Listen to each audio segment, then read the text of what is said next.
All right. Yes, I think we're live. Oh my God.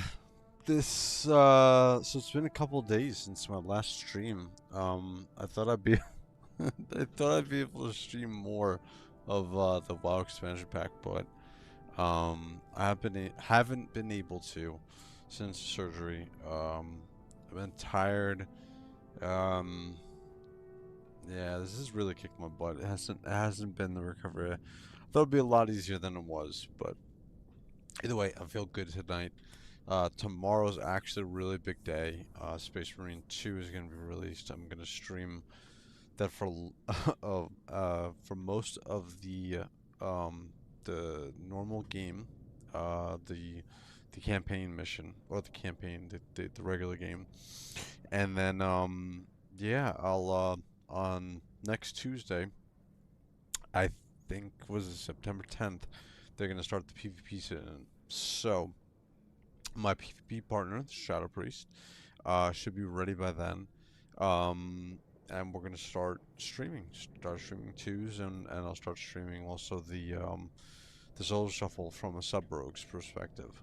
So if you guys enjoyed some of the Kata, which I was terrible during, um, also some of the Dragonfly PvP, you guys will enjoy some of the twos.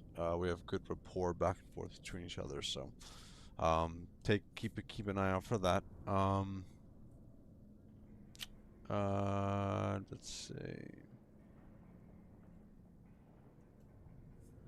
Da, da,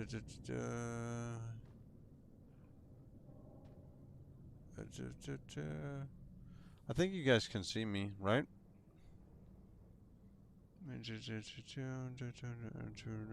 Video. Interesting. So it's saying it's having a problem with the stream. Are you guys having a problem seeing me? This is interesting.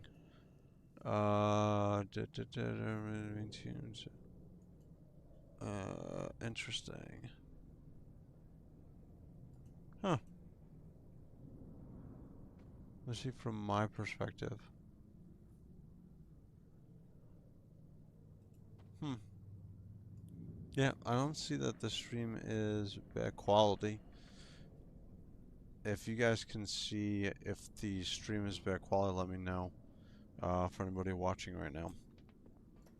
Um, but I am. Let's see. I'm gonna keep going. I think. There we go. It's showing it's a healthy stream now, so that's weird. I pay good money for for the upload speed and download speed. So I shouldn't have a problem. But anyway, so so tomorrow will be what's up, Tom? Um, Tomorrow should be Space Marine 2 day. Next Tuesday will be the start of the PvP season, as well as PvE season. All the stuff will come out. So tonight I wanted to show you guys, from my perspective, what I've experienced in the expansion pack so far, and what I see from my perspective. I've noticed a couple of quick things from a sub-rogue's perspective, and I wanted to give you guys a quick heads up, as well update some of my mods. I figure it's probably better for me to show you guys how to update IceHud, and I tried out Plater essentially pretty recently. There's a couple of the options I want to change, as well as show you guys from. I actually never went to the what is it called? The auction house that they recently added, which is just the not auction house, but it's the you can buy like um just um updated models for your character. So for instance, I picked up this one, which was a back. It said that it had to do with alchemy, I think is what it's called. I mean, just back green piece. It looks like it's poison. Literally looks like it's poison pieces. Looks like it's poison and some daggers. So what's this called? It's on Alchemist Bandolier. It literally looks like poison and daggers. So I think it fits pretty good. From my rogue's perspective, my transmog. Pretty proud of this transmog. I like this a lot. This is probably the closest to a rogue I think that they've had, at least at least as far as my favorite that they've come out with. So, all right. So, first thing first, I want to show you guys a couple quick macros, because one thing I did notice is they added pickpocketing some mobs to the expansion. The first time I noticed this, as far as pickpocketing, was when I went to the underground, and I was going by I want to say the kobolds. I noticed that they started pickpocketing. My guy started pickpocketing some of the wax. I think you can buy it from the vendor, but from a PvE perspective, I think that this is pretty good. There's no way this is going to be used in PvE, but no, I can't see it. But essentially, it's a wax that you apply to your daggers. Each one, I think, both of the daggers, and it gives an AE effect, essentially like a poison bomb. So every time that your poisons, your weapons strike and your poisons go off, it has a chance to splash damage your poisons outwards. So some of the targets, and I think it increases with the more targets that's by there. So anyway, so pickpocketing is pretty useful. The problem is pickpocketing is super annoying to use, and so as an old-time rogue, I'm sure most of you know this already. But as a new-time rogue, you can key it up next to some of your other buttons.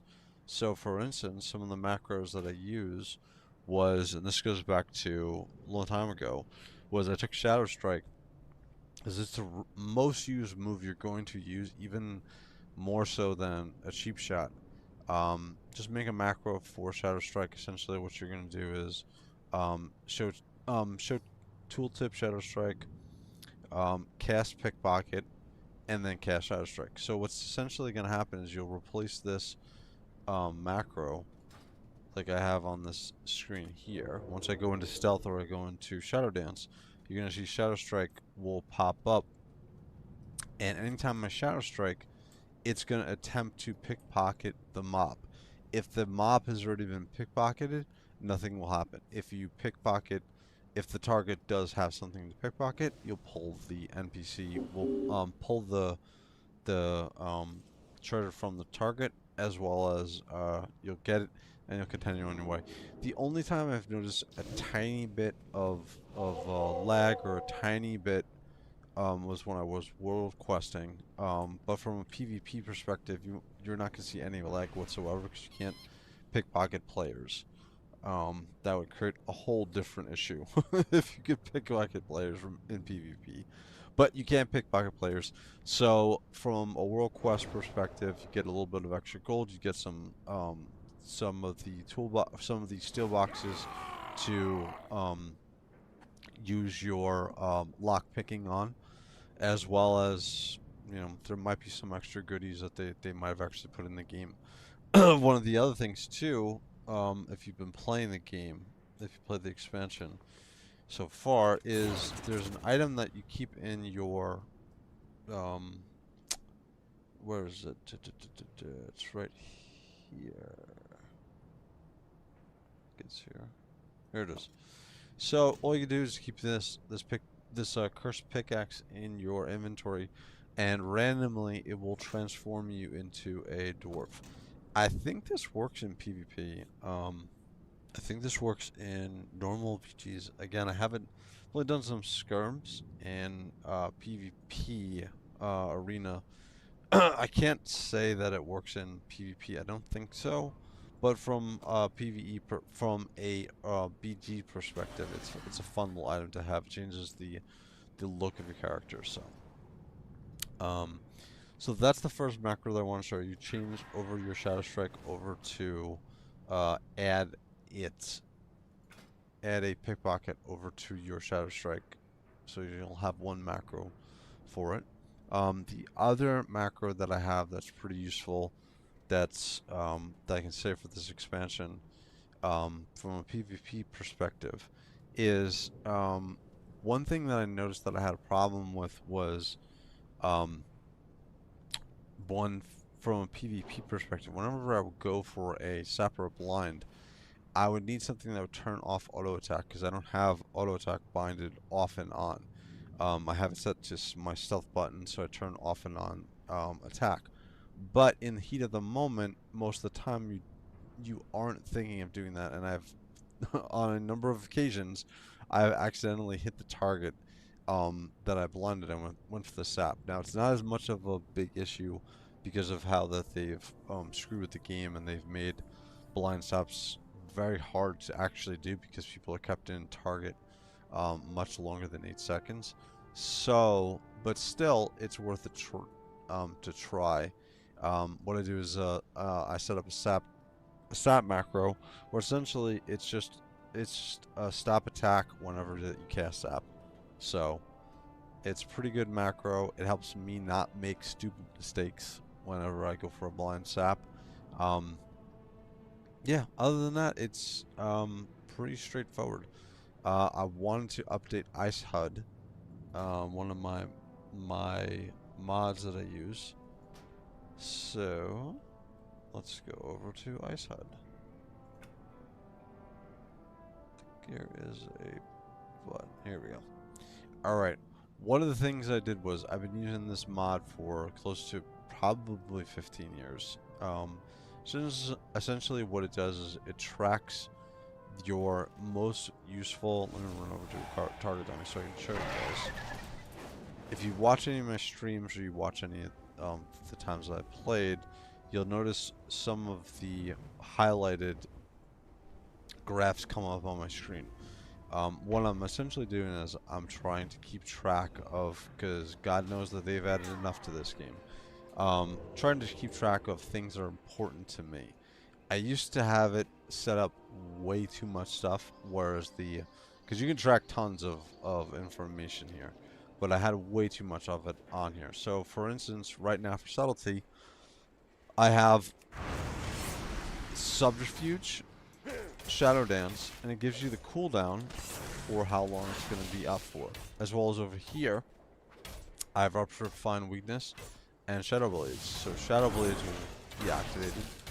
So it's easy to tell, and the yellow is going to be my Slice and Dice. So you can tell how much time that you have on the cooldown itself. One thing that I'm going to add now is going to be Cloak of Shadows, I think, as well as maybe some of the hero talents that I'm using, because one of them, the one that applies, is pretty important to know, and you make sure you have it up. There's a pretty good visual modifier, Deathstalker, but the Deathstalker's mark essentially is really one of the big reasons why you're going to do the huge burst damage that you're going to do as Sub-Rogue. So I would recommend make sure that you can, as you can see on the target, it's only marked with 1. It's only by Shadow Strike, and I think it says Backstab also. Hold on a second. Shadow Strike from Stealth. Hold on. So it increases the damage of. Yeah, so it's only applied from Shadow Strike. So as you can see, I'm going for backstabs, and it's not popping whatsoever. So yeah, so it's all from your Shadow Strike. So you're gonna wanna make sure that you have it on one target. You have it up on the target that you're gonna burst on. So you'll see the visual representation. Say there is a talent. If you don't hit the target, if you don't change the mark, you just start hitting the other target, or you throw ruptures on multiple targets. It's actually going to increase the damage on your primary target. One of the things that I think it's right here. Fail on damage and abilities. No, it's not it. Nope. Nope. Nope, nope, nope. Nope. I thought that there's a talent that if you hit another target, it's going to... It's going to increase the damage on your primary target. If you don't change your damage ability. Yes. Nope, this is the fail, this is your execute. I thought that there was a talent here.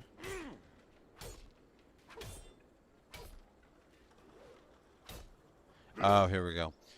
Damage dealt to targets other than your marked targets deals 5% damage to your marked target. So, if you have... The easiest way is you take the talent... take this talent here, which I don't have right now. But Replicating Shadows. Rupture applies a 20% damage. Additionally, 20% damage. Additionally. And it also applies... It cleaves essentially to one of the targets. So when you apply the Rupture, you know, there's no point in not putting... This one doesn't have it. This one, because I don't have the talent. But essentially what it is you put Ruptures on multiple targets when you're PvPing. With that talent, it makes it a lot easier.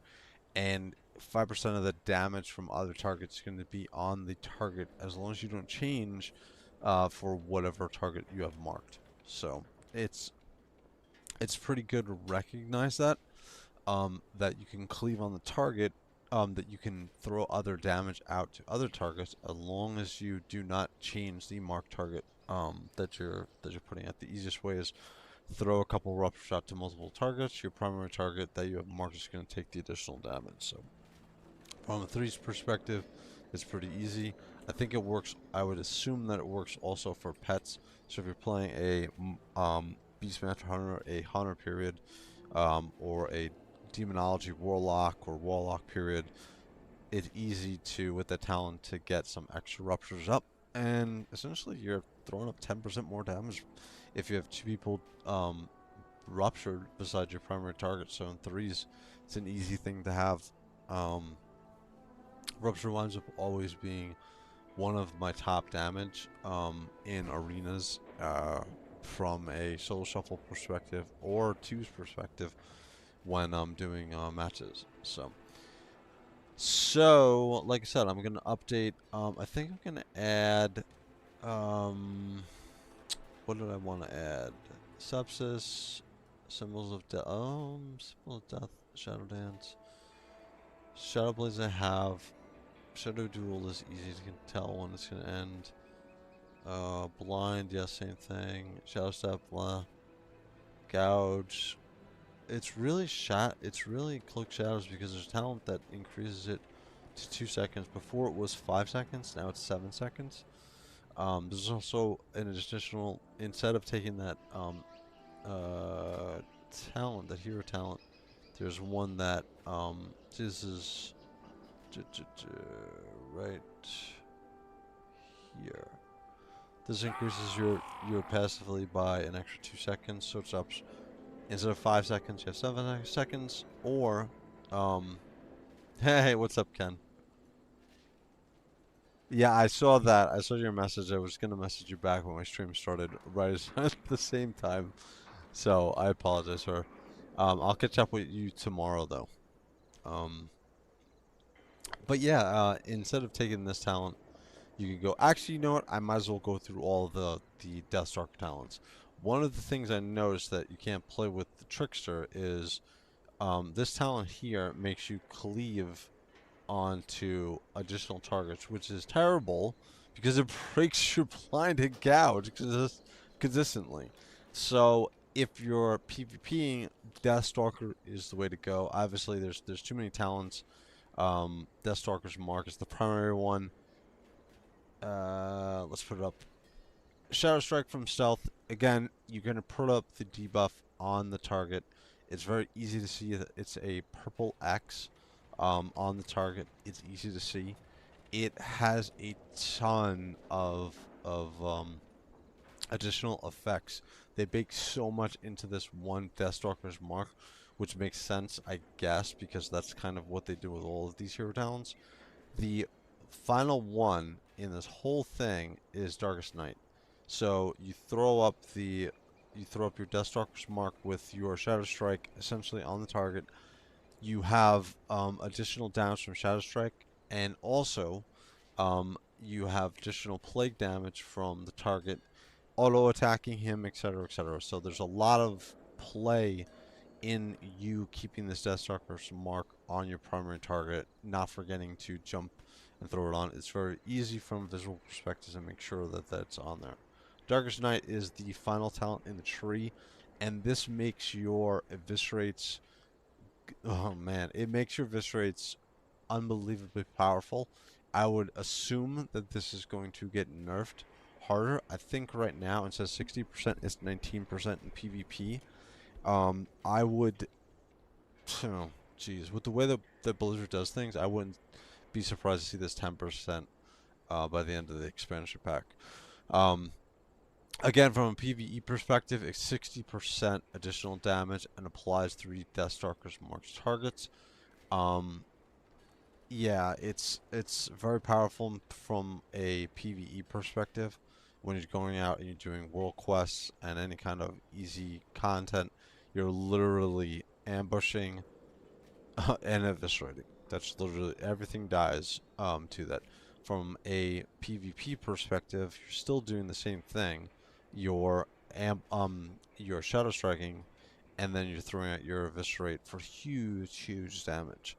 One of the things I did notice jumping over from this expansion over to Dragonflight was I was always a proponent from this T because I use so much energy, but this expansion, because they bake so much, I feel like energy really wasn't too much of a concern. It was in certain aspects from Dragonflight's perspective, but from a Rogue's perspective, this expansion, wow! I mean, you easily get rush setup. You can easily get the free cheap shot um, whenever that you dance or you go in stealth. And this is what really costs the most energy. Is your cheap shot is without the talents usually was, I think it was 40 energy. So you're using a ton of energy on this, but with the talents that you're forced to take, which lowers the energy cost, Shadowy Focus used to be an optional talent during Dragonflight. You can really take advantage of the fact that you have no need whatsoever at all for this ability. So Deeper Stratagem makes complete sense from this perspective. Again, one of the things I was sad to see go is Gormo's Bite. Even near the end of the expansion pack, you had the option of playing full Eviscerate with Deeper Stratagem, or you could play Gormo's Bite and the Rotten. So essentially what you would do was the Rotten increases your next combo point builder at 35% and it's guaranteed to crit. So essentially, if you wanted to burst someone down quickly, which in Soul Shuffle you do because the healing was crazy. Even now, I'm hoping that the healing isn't as bad as it was the past expansion. But essentially, you shadow strike. I mean, you shadow duel somebody, and you activate your Symbol's Death, which activates the Rotten, and you immediately go into a Gormor's Bite, which would guarantee crit. And then you would also play off of the Perforated Veins, which I had a mod for.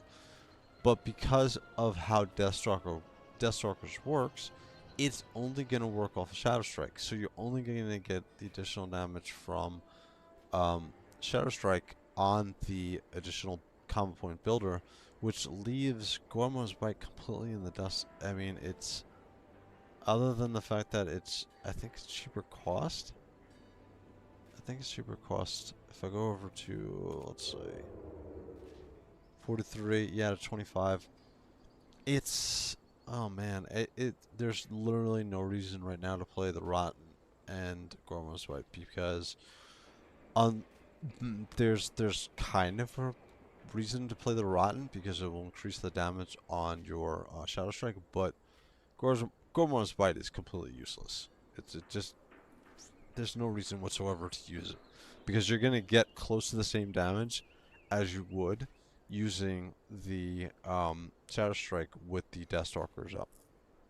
So one of the things too was I took the extra 20% damage on my combo point builders because a lot of my burst came from Gormon's Bite and from the Rotten as well as Shadow Strike. But one thing I've noticed is um, I'm losing on too much damage on Deeper Stratagem. The eviscerates, the ruptures hit so hard with the Deathstalker's mark, it's almost negligible. You're hurting yourself taking anything else but this. You could argue in the last expansion in Dragonflight for Sub Rogue to take there was a give and take for playing the additional combo points for Deeper Stratagem compared to Gormo's Bite and so on and so on. But this expansion, there's no reason whatsoever unless they change the damage output, how the damage works. They're really not gonna. There's really no reason whatsoever to play it. So anyway, so that's essentially it. Again, I have Deathstalker's Mark. Clear the Witness, right? Which I barely use. I don't AE that much. Hunt them down. It increases your auto attack damage, which helps considering that sub has one of the worst sustained damage in the game. Singular Focus. Then I took Symbolic Victory. You can switch between the two of these depending on what you want. But again, 15% more damage to my Eviscerate. I have to check that this is still 15% in PvP, actually. That's a good point. But this increases your shadow damage once your shadow bleeds. Goes away by 30 seconds, which is pretty good considering you every time you eviscerate, you're going to a percentage of that will throw an additional attack, which will be your shadow eviscerate. On top of the fact that you're playing, if you play the spec, you're going to be playing Dark Peru, which essentially means, actually, you know, the Lingering Darkness actually might be. I haven't played around enough with these talents. Symbolic Victory just seems the no-brainer at this point, but I want to say you could have arguments for using Lingering Darkness if it's still 30%. Corrupt the Blood is a nice execute. Each time it deals damage, Rupture, so it increases your Rupture's damage, sorry. So this increases your Rupture damage and additionally your Rupture's duration. Fatal Intent is essentially it's a dot execute, essentially, based upon your Deathstalker. Ethereal Cloak, we already talked about, which is the 2 seconds additionally to your Cloak of Shadows, as well as if you want to do bait and switch, eventually, evasion adds 20% magic damage, which gives you a reason to use evasion versus caster cleaves, or Cloak of Shadows also reduces physical damage by 20%. Should be higher, to be honest with you, because I think that there's a harmful effects. Oh, they took the physical damage away. Alright. Well, yeah, 2 seconds more is more useful to me, unless I'm playing a team which is pure physical damage, which, to be honest with you, other than Warrior and... can't really think of anything else. I think Warriors even do have magic damage in some instances, so... This is the middle tier right here is just an AE tier. It's your own personal perspective. I like using black powder, so it gives me a reason to use the ability from a PvE perspective. We'll see if there's any intake for PvE. I don't think so because that's such a little damage. So each time you consume a stack of Deathstalker's Mark, reduce the cooldown of Shadow Step. This is pretty good compared to Shadow of Night. which you would not use outside of mythic dungeons, essentially making your Shroud of Concealment last 5 seconds longer. Even though, geez, I could still see Shade Walker from a PvE perspective being better. And then Darkest Night, the final tier of your hero talents, it makes everything come together. It essentially makes your eviscerates hit harder. Yeah, it's a no-brainer playing Deathstalkers over the Trickster, and essentially because I told you that talent right here, you're gonna cleave on targets, so it literally makes it almost impossible.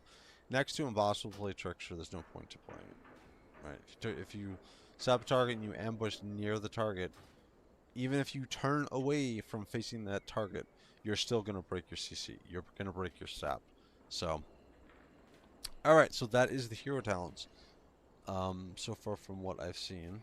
So the next thing I want to do is I want to update IceHud, which is my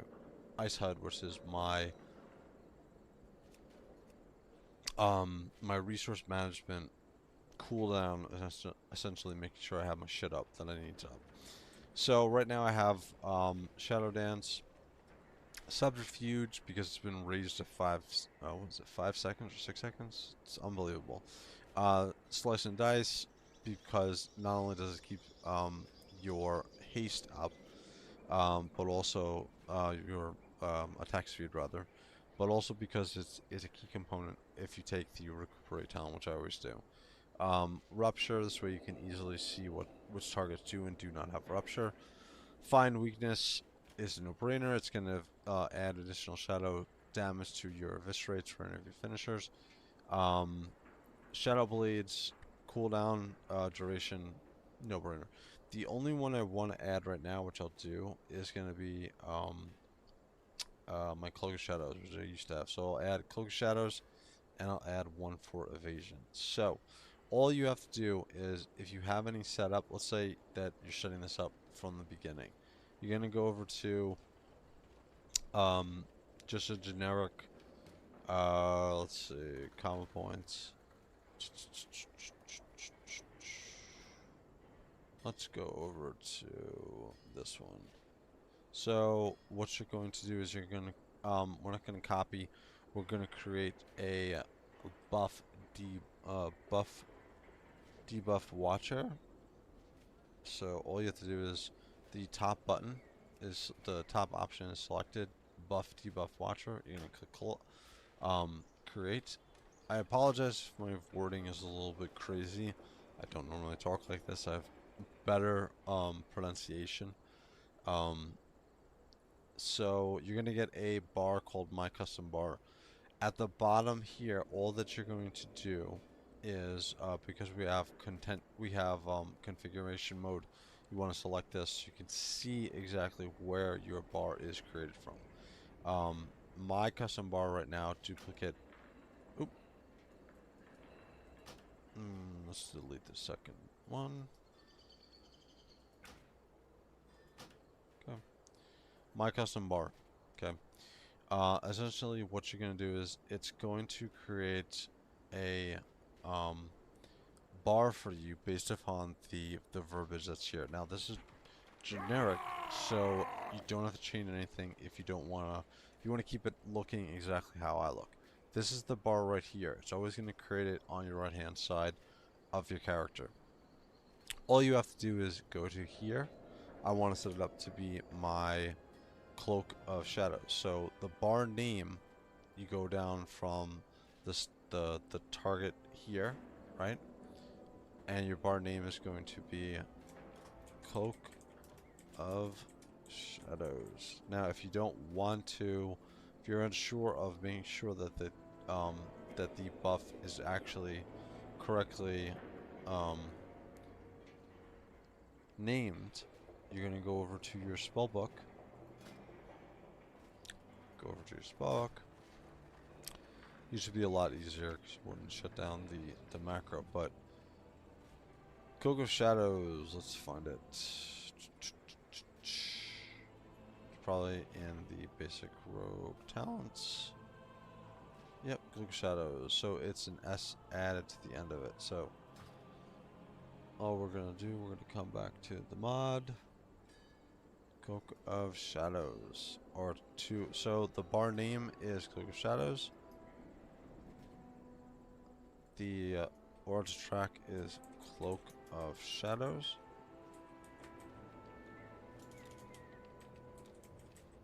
Okay. You want to make sure that it's tracking it on you, so the player is unit to track.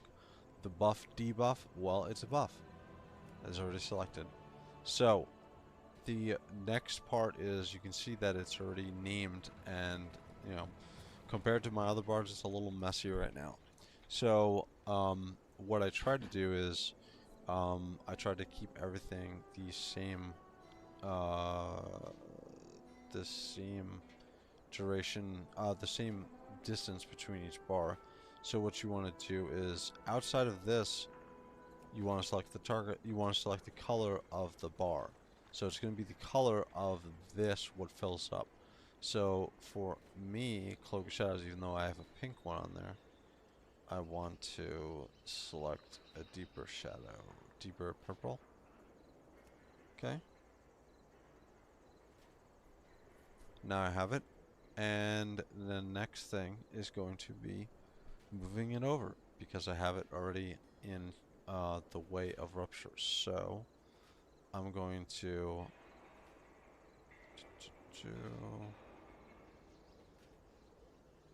come over to the option of vertical or horizontal. It's right at the very beginning of when you start to create the option.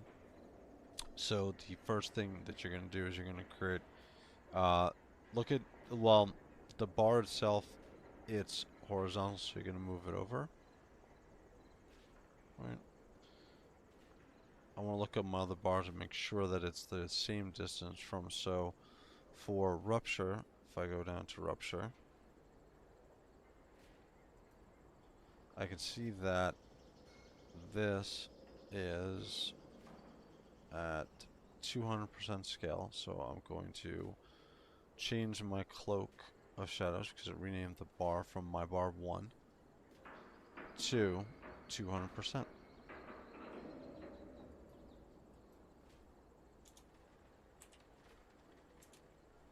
So obviously it's going to move it all the way over, so you want to bring it back over.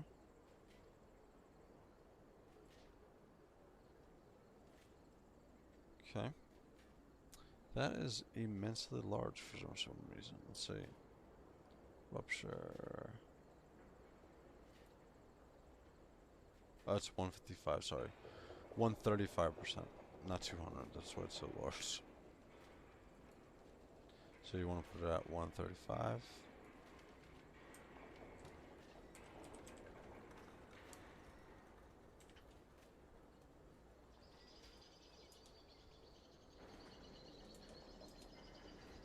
Okay.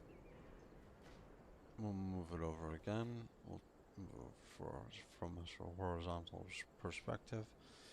So we can see that it's named Cloak of Shadows, and it actually already has the Cloak Shadows icon on there.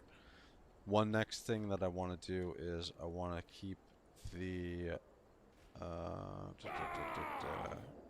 right now you can see that I changed into the dwarf that I was talking about before, from the item that you keep in your inventory. So the next step is going to make sure that this is the correct distance.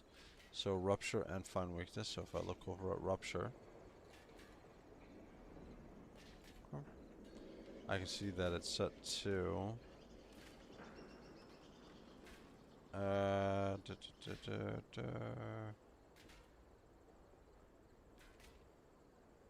it's 0. Okay, if I look at find weakness, I can see that it's set to 91. So it's a 91. Essentially, you want to create Cloak of Shadows as the horizontal of 91. So Shadow Blades is SB. Shadow Blades is showing it's at 181. So 91 plus 181 is what you're going to want to put your Cloak Shadows. You can do whatever you want. You can set it up however you want to set it up. But for me, I like to have everything uniform. So 181. Oh, excuse me. Let's go over to horizontal.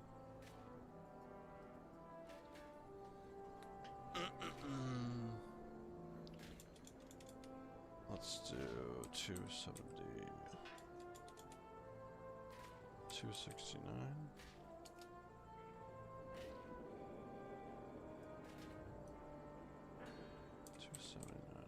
No.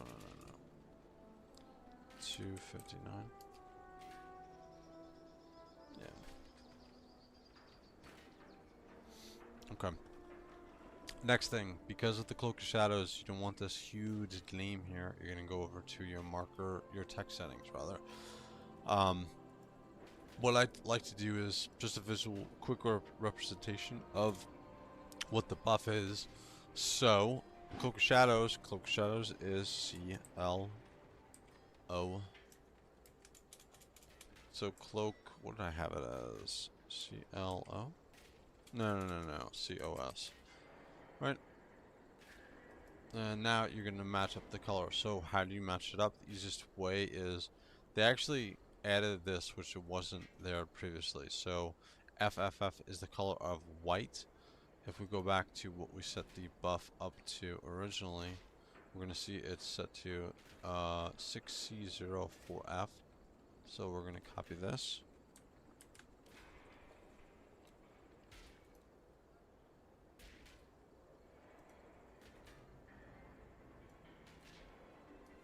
We'll throw it in here.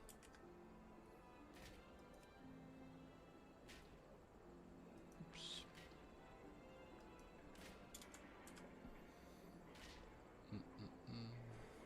Enter. Okay. Is it to the purple? It didn't say in my cloak COS. Okay. So as you can see, everything looks good except for the icon. I just have to set up the icon. So you're going to come over here. I don't know why I was saying that the icon wasn't set up, but so the vertical offset is here. You can eyeball this. You don't have to worry about this. This is not set up correctly because you can just eyeball it.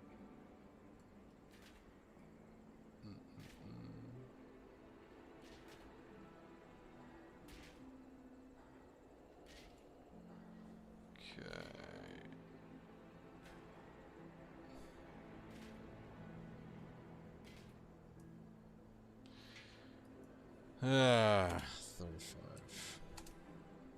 Nope.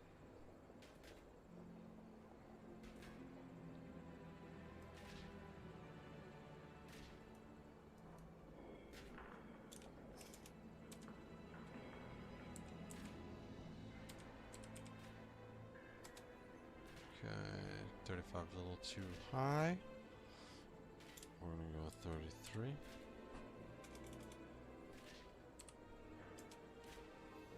And we'll go 30. Probably could look at some of the other buffs, but again, you can eyeball it. Probably even a little bit.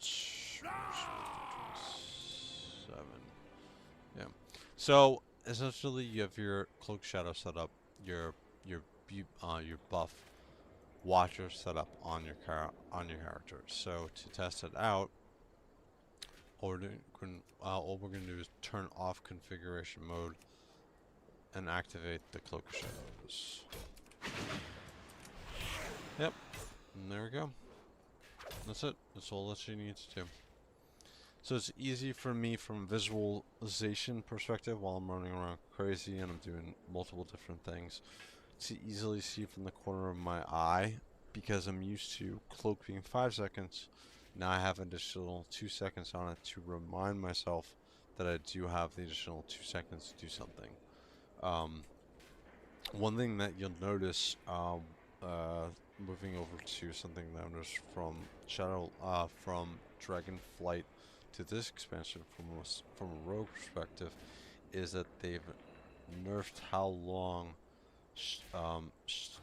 Vanish actually keeps you in stealth. Before, I want to say 3 seconds after, was it? Yeah, it feels like it's not 3 seconds at all. It feels like it burns very fast. So what you'll notice is people will try to AE you out immediately when you vanish. One thing that you're going to have to start doing is instead of, you got into a habit of vanishing in the last expansion anything because you were fine essentially in most, I'd say probably 90% of the cases.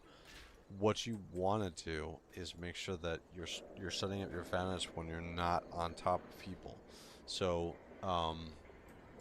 in most cases you either want to shadow step away, which is ideal, before you vanish so you can give yourself some breathing room.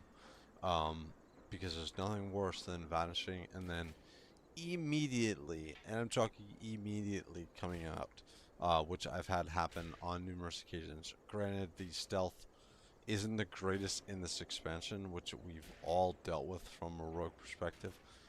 It seems this one, they've made it worse, or because of what they did to Vanish, sometimes it's unbearable. Sometimes, thank God, we have the 2 vanishes, and most of the sub rogues are gonna take the PvP talent, Thieves Bargain, which is gonna drop your cooldown on your vanish. I think it's nerfed in PvP, which is weird. But as of right now, it's 20%. So you have the 2 minutes on each vanish, or 1.6 because of PvP, of the PvP talent, right? I think it's 1.6. Yeah, it's 1.6. But the absolute worst is vanishing and immediately coming out. And you have to make the decision at that point if you're going to either run away or try to blow your second vanish, which is a complete waste. Talking about Vanish, the other macro that I want to talk to you guys about is something that I realized when I was doing PvE perspective, from a PvE perspective, is Vanish and Crimson Vial. So what winds up happening when you vanish, all sub-rogues know this, I think was it Leader they made the change? So in other words, Vanish drops your cooldowns, all of your cooldowns cooldown shorter. So essentially, what you want to do is you want to make sure that you're using, it goes back to the old preparation, where you'd have a macro for preparation where it's using everything that you wouldn't if you're forced to use preparation early or you forget something. So in the old way, preparation, which reset all of your cooldowns essentially, you would set it up to essentially use, I think it was sprint and evasion was the old thing, because those were cooldowns that you wanted to make sure you use, but sometimes if you're forced to do a preparation early, you want to make sure you get those out early. Because I think evasion has stopped resetting it. But anyway, so if at the very least it was sprint. What you want to do now, though, what I've noticed is set up on your Vanish macro, or set up a Vanish macro, which you should have already. Use your Crimson Vial right before you vanish. So because it's going to drop it down, it's going to make it almost instantaneous. That's going to come back. So you activate your vanish. It doesn't activate your global cooldown. So you drink a potion. You drink one of your Crimson Vials. You vanish. You get the shield if you're playing the PvP, or you're playing the talent that gives you the shield. It also heals you when you vanish. So you're getting the Crimson Vial vanish heal, and you're getting the normal vanish heal that you would normally get.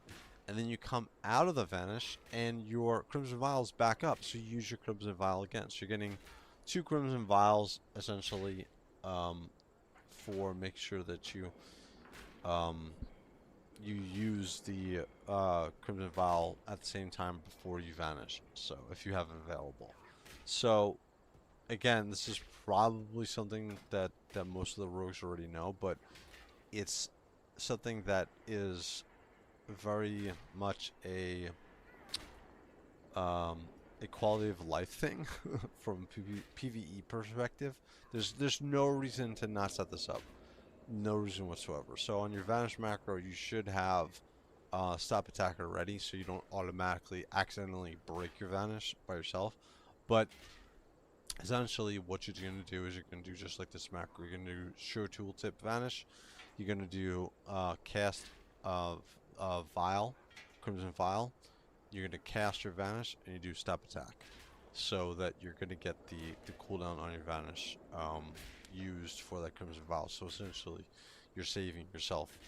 You give yourself some free HPs back. So, all right. So, my thoughts on this expansion so far. This is the most fun that I've actually played my rogue since.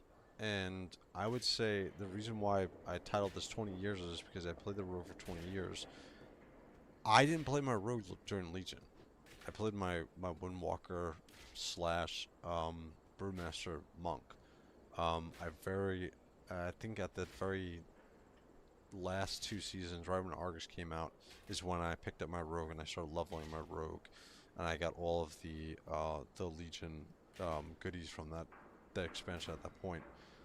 But I haven't had as much fun since this expansion, since I would say Kata or MOP, I guess, from hey, what's up, Frostbite? What's up?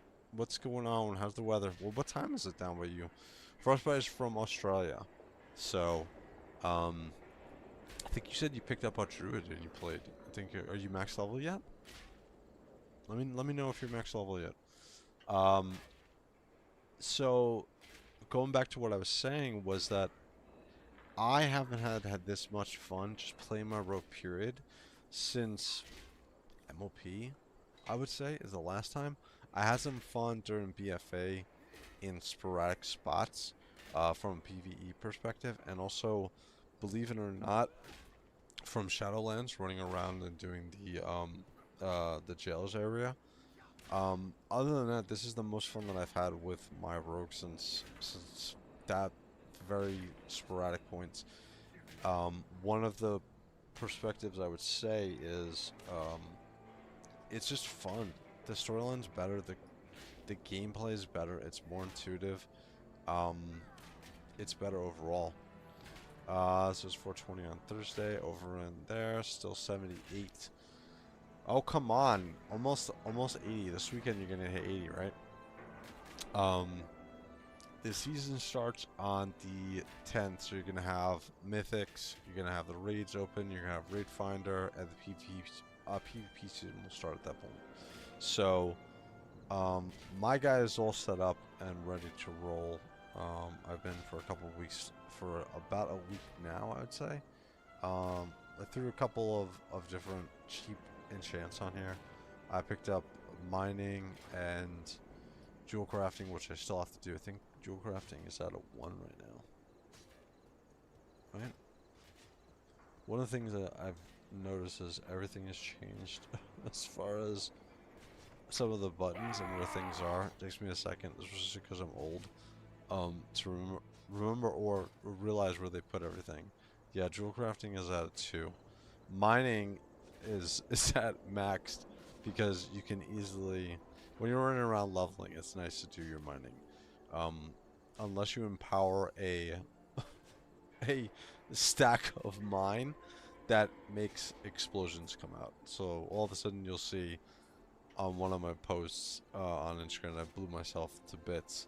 Not blew myself off of an area and fell to my death, but literally I blew myself apart, and all that was left was my boots, which was pretty funny. I was shocked. I was like, okay. I fainted, everything. I'm like, I should be able to survive this explosion. Nope. They had a special explosion death that you saw on my screen. I was like, you've got to be kidding. They had a special just your boots were left on your character, so it was quite embarrassing. So, but um, going back to what I want to do, I want to do well, going back to what I was talking about. This is easily the most fun expansion I played my rogue since I can remember. Just from everything, I actually want to do some mythics. Actually, there's a very tiny part of me that wants to do the raids. I do want to do the mythics. The delves are good. There's a ton of solo content. The game is beautiful, and the storyline is good.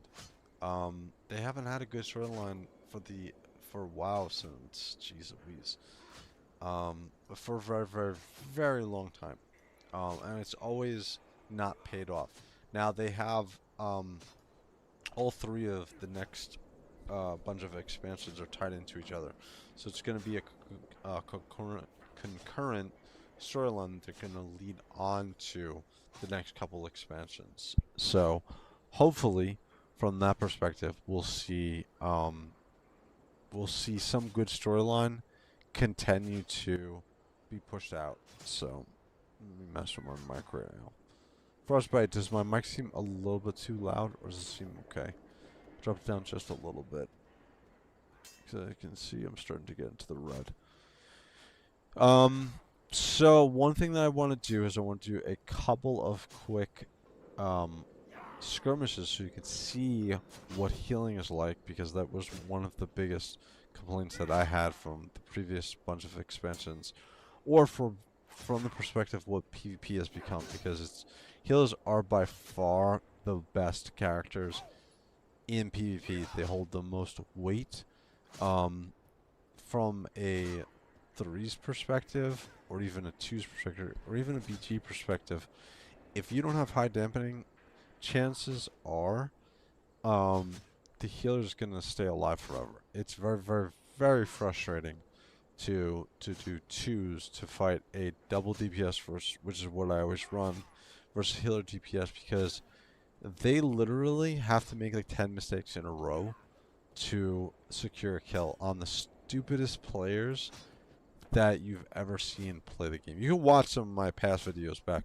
We have healers running out using auto trinket against rogue teams, where a simple sap will take away their trinket. Doesn't matter because their trinket's on a 1.3 minute cooldown. They just have made healers so powerful. Jesus, happy to discover that Blizzard removes the sometimes part of the game. In solo dungeons. Yeah, dude. So two things that I would say, that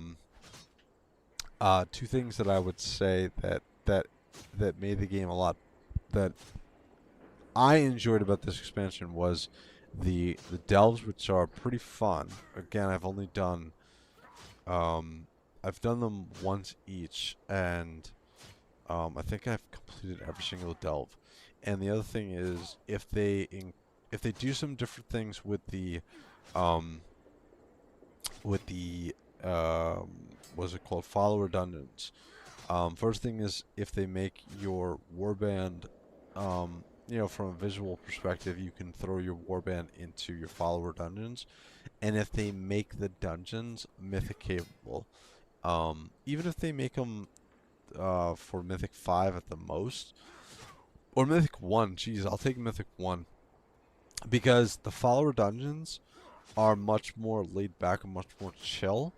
Even from a tank perspective, I'm talking about from a DPS perspective, when the tank is running around and doing his thing and the healer's doing his thing, it's much easier and much more chill and laid back than trying to find or do a pug with it. Granted, if you're playing with your friends, it's going to be a better situation, it's going to be a better experience, but they need to, I think they found something with the follower dungeons, and they should expand upon it. So, from Frostbite, I can now practice dungeons by myself before doing them when actual people means not kidding. Yeah, especially, I played as a tank, and it's stressful. It's very stressful from the perspective of knowing the correct way. People get upset with you, because mythic dungeons are all about how fast you can get the content cleared, which is a horrible, horrible thing. Initially it was okay, but when you're trying to have fun, and the person next to you is just like, come on, let's run, let's hurry up as soon as we possibly can, because they want to get the best loot, which makes sense. Blizzard just needs to do something from, I think that they need to make it less about completing it in a certain time, and more about difficulty and smart gameplay, excuse me, of the people playing the mythics. So hopefully this is something they can expand upon, because I think that they found something that works pretty good from their perspective. So, all right. So first thing I want to do is I wanted to jump into some PvP, because I know some of the folks have been asking me to do some skirmishes just so they can see what it's like. I did a bunch. One thing I've noticed, again, we haven't started the season, we haven't gotten full set bonuses, we haven't gotten the buff to our HPs yet, so on and so on. But from having full honor gear, healing is crazy. Healing is just over the top. You need dampening to be over 50% before you can really threaten anybody with half a brain who's a healer. And if you have double hybrids on your team, oh my god. Like, if you're fighting as a rogue fighting against a shadow priest or a ret paladin or a Bubikin or a elemental shaman or an enhancement shaman, the games go on forever. And even when healers, okay, I'm gonna stop ranting about healing, but I'm hoping that they fix what the problem is, because they've said they understand from a PvE perspective that this is not the way that people are having fun, because it's become whack-a-mole the entire time. So, all right. So one thing too that they have to do is they have to make poisons always on your character. So I'm old and I forget to put poisons on. But at this point, why do they still have it as a buff that you have to apply? Do they still only take 2 heals and 2 PG? So yeah, so it depends. It depends on what you're rolling with. I think for rated BGs, I haven't done them in a long time. 2 to 3, 3 at the most is what you're gonna see. In 2 skirmishes, you're never gonna fight a healer in 2s, which is what they should do for rated 2s. But we have a Feral and we have an Affliction Warlock, and I'm playing with one of the Dragon Boys.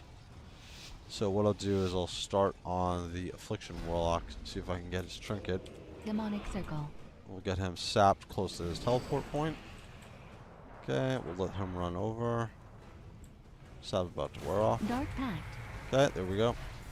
Spell We got lock. the cooldown, yep.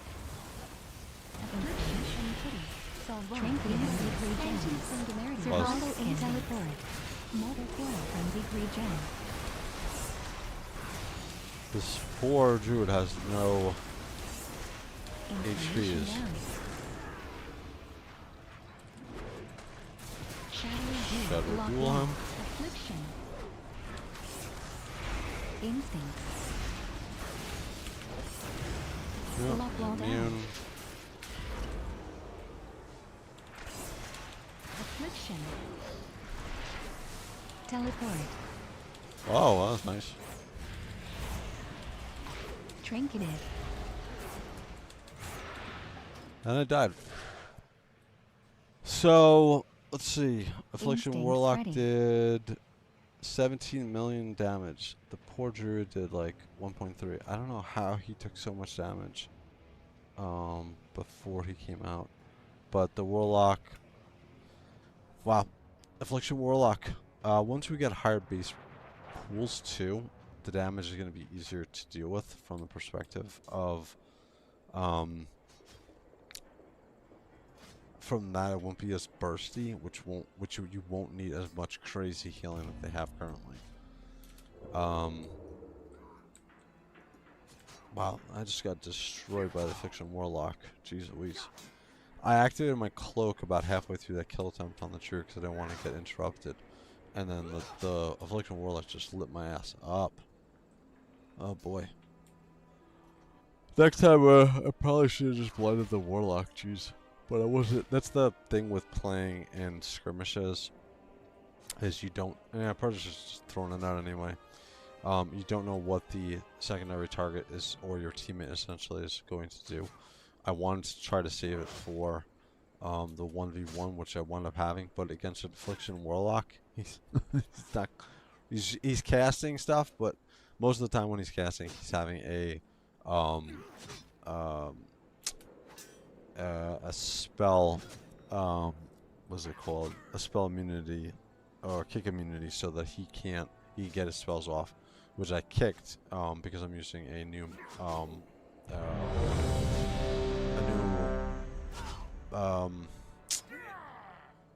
HP bar to see what people are casting and what they have as far as cooldowns, and not cooldowns, but kind of what they're casting and what they are.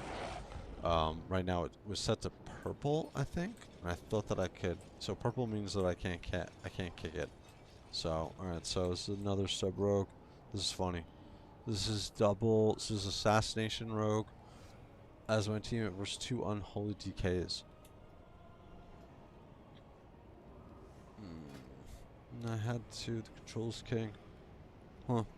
Control is king is pretty good from the perspective of, because you're throwing out so many eviscerates, your cheap shot is going to apply the slice and dice. It enables you to do more damage, and you can not worry about your slice and dice falling off or you having to initially throw it up, because eviscerate will refresh the duration or will add to the duration of slice and dice. So that's one of the other talents that they've changed around a little bit. So we've got Dark Transform. 6, 5, 9 day. Defile. They Dark are Transform. Yep. Smash. So he's going to be the target. Unholy Assault. Apocalypse. Glitch. Blinding Flink. Anti-magic zone. Anti-magic shell. Anti-magic shell. Shell down. Shell down. Icebound. Icebound. Official path. Dead path. Dead path. Trinketed. Icebound down. Unholy DKs are crazy right now. So that unholy DK, I had 7.9 million. The other rogue, I don't know why rogues are playing as assassination. You literally have, they nerfed kidney shot. So kidney shot is now on a 35-second cooldown. As subtlety, you don't really need to use kidney shot. I'm almost never use kidney shot outside of CC on the kill target.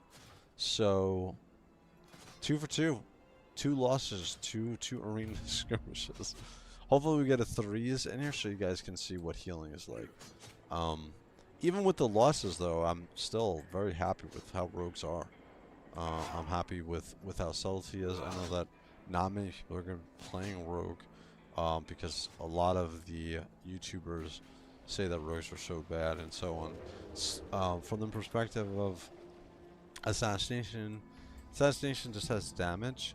The 10-second additional cooldown on kidney shot definitely hurts assassination horribly. They increase, I think, by 15 or 10 seconds at the very least. Gouge, if you take gouge. So that hurts assassination horribly. All that they essentially have is damage. They don't have much else. So all that Blizzard, and this has happened in previous expansions, is assassination is only good if its damage is overtuned. That's the only thing that assassination has for it. At one point it had really good Mortal Strike, but they nerfed that shit to the ground. So they wanted healers to be very powerful in arena, so they took care of that. Again, self-healing and some of the burst healing from healers is just too much. Just way too much that they currently have in the game. So you go into a BG, you go fight against a healer who has any idea, who knows what he's doing, with comparable gear, the guy ain't gonna die. I've had shaman who lived against 3 or 4 people and I just left. It was the dumbest thing. Alright, so we have a marksman, which, by the way, all hunters, I'd say probably 75% are playing marks, the rest are playing beast hunter. I very rarely come across any survival hunter. I'm surprised of the arms. Most of the time I see fury. Yeah, I'm surprised to see an arms warrior in here. But again, it's skirmishes, so people don't really care. Alright, so one more strike. And don't give me any shit for not taking the wound talent. And actually 2 stacks of wound doesn't matter when the healing is topping people instantaneously. I've had, when I play Assassination, the additional stuff. Let's see, let's sap him.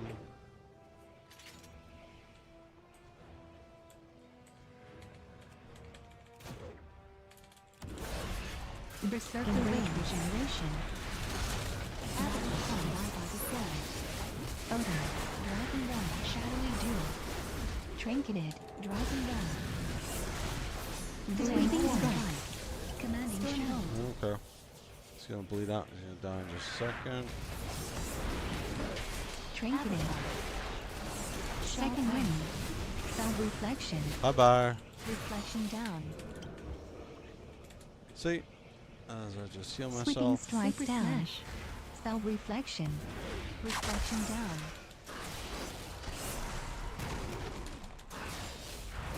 Bitter immunity. Storm bolt. Intimidating shout. We'll shift him over here. And we'll let our hunter kill him. Yep. So we wound up killing the Fury Warrior first, who has the most self-healing, and then we killed the Arms Warrior. He probably felt pretty good. He probably used to being killed right away in arena, so. As you can see, so top damage for me was my Eviscerate there, Shadow Strike, which I talked about before, which is powered based upon the hero talents and also your Eviscerate, your Shadow Step. What's interesting is the Deathstalker's Mark, the hunt them down. That's the missing component to it, because what is that?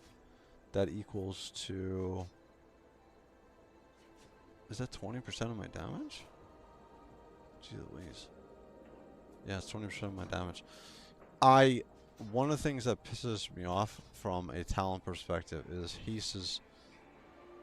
It's probably better than it was last expansion because we had no sustained damage at all. As I get better gear and I have to see what the set bonus are, we might have, from this perspective, we have better sustained damage, but this talent is terrible. Alacrity, your finishing moves have a 10% chance per combo point to grant 1% haste for 15 seconds. This used to be a better talent across the board. Not this past expansion. I think 2 expansions, or maybe 3 expansions ago. Anytime that you threw up a 5-point Eviscerate, or I think it was Eviscerate. Anytime that you threw up a offensive combo point finisher, you get the stacks of electricity. So essentially, you'd be running around with 5% haste. In the past, in Dragonflight, the shit would either you would never get to 5 stacks, or it would fall off, and you're constantly throwing out combo points. So you're playing the lottery essentially, and you're losing consistently. So this team doesn't. So those are 3s, but we don't have a healer for the other team. Oh no, this is 2s. This is 3s. So there's Affliction, Frost DK. You've probably seen some Frost DKs. I'm not gonna deal with the Frost DK. I'm gonna throw a Gout. I'm gonna throw a Sap and a Blind at him. And I'm immediately gonna go after the Affliction Warlock. I'm not gonna deal with the Affliction Warlock leveling.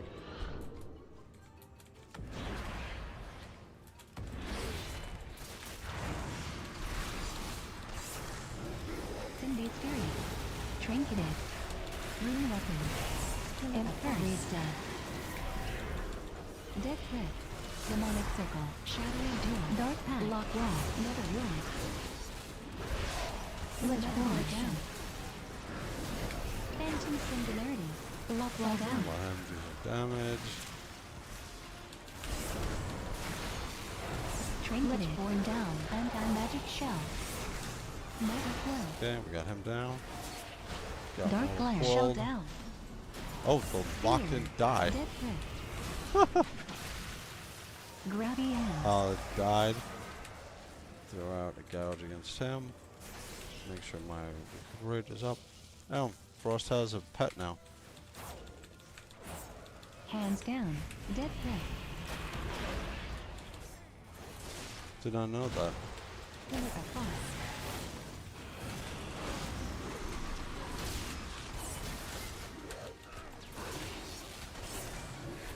Cookie. Anti-magic Oh boy. shell. It's 7 seconds for the line. We're gonna make it. Shell down. Wraith Walk. Dead Crypt.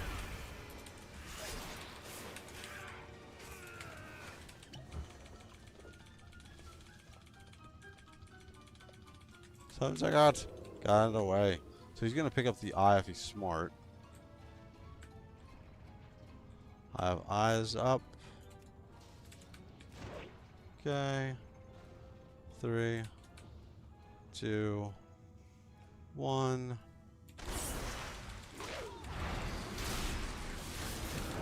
Shadowy Duel.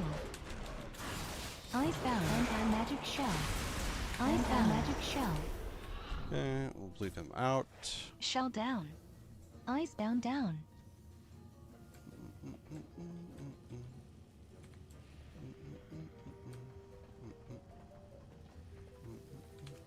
Can be free. Mini weapon. Trinketed. Dead Crypt.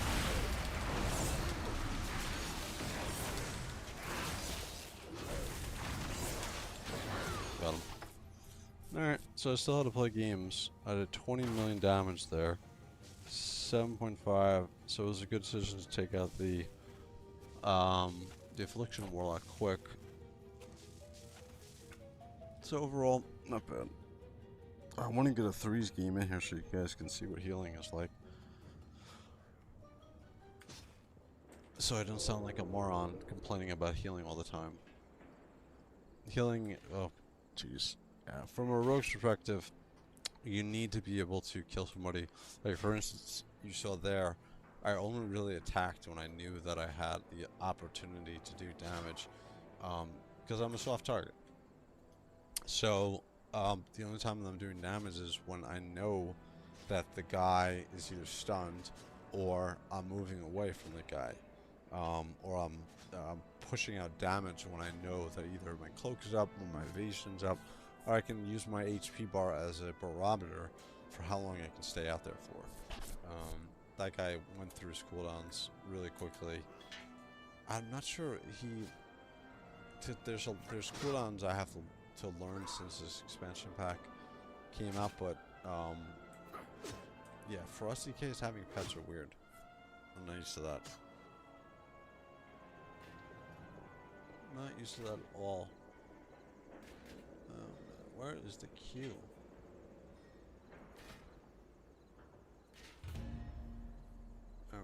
Alright, that's right. Entering it. 71 seconds. So I got full honor gear pretty quickly. I upgraded the weapons to the full extent that I could from a PvE perspective, because again, I enjoy PvE for what it is and for the quest and everything. I think I've completed the majority of the quests in this expansion, which is good, because when I'm having fun in an expansion, it's not just about the PvP for me, it's also the PvE. I do want to do, my wife plays WoW, and she enjoys raiding and doing PvE perspective, so I'd like to be able to play with her. But the last expansion just was really boring, and before that, Shadowlands and BFA were not the best expansion packs. So, all right. And this looks like it's gonna be a 2s match. Can't believe I'm trying for a 3s fight here. So we got a mage, we got a demon hunter, and we got an assassination rogue. I'm gonna kill the rogue first, and then I'll have the mage 1v1 if the demon hunter doesn't kill him. So let's see the HPs of the demon hunter. Teammate, yeah, he's fully good. So I'm gonna let my demon hunter deal with the mage. The second that the rogue comes out, I'm gonna blow up the rogue. So I'm gonna switch over to outside of wound poison. I'm gonna switch to instant poison. So no, I'm not. Believe me, these guys. A lot of these people should not be even coming close to. I'm sounding like an asshole, but like I've been playing the game for 20 years. I've been playing my rogue for 20 years. Sprint. Cheap shot. Shadowy duel. Train line. Dismantle. Oh. Vanish. Sprint image. Icy silence. I hope that we got something. Cheap shot. Garrote silence. Cloak of shadows. Evasion. Ring of fire. Cloak down. Glacier side. Vanish. Crimson violation. Cheap shot. Cheap shot. Subtlety. Glacial down. And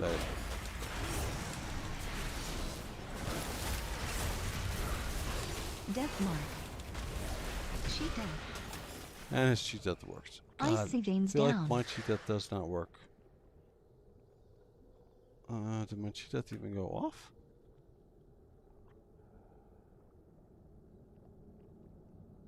I feel like my cheat death didn't even go off in that last game. Let's look back at my HPs. Mages, definitely, you're gonna see a lot of frost mages in PvP. Look at the amount of damage this guy did. I'm surprised that that was a Night Elf rogue. Surprised that the demon hunter ran after the rogue. You let the mage free cast.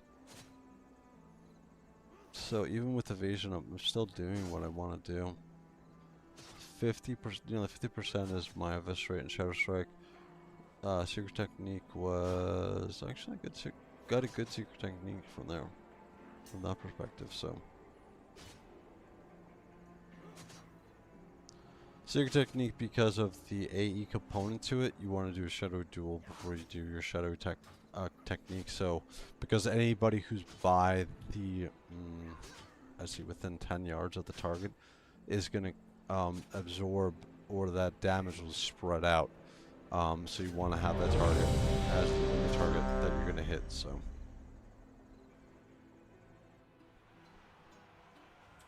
alright. This is gonna be a 2s match, I guess. Well, excuse me. Yeah, this is gonna be a 2s match. Another demon hunter. This is a ret pally and holy, which means we're probably gonna lose this fight. I'm gonna sap the DK, blind the DK, and go after the ret. Hopefully, the demon hunter will know to not to touch the demon hunter. I mean, the DK until it's, he has no choice to touch him. So hopefully we get bubble pretty quickly here. So I'll run out, sap the DK.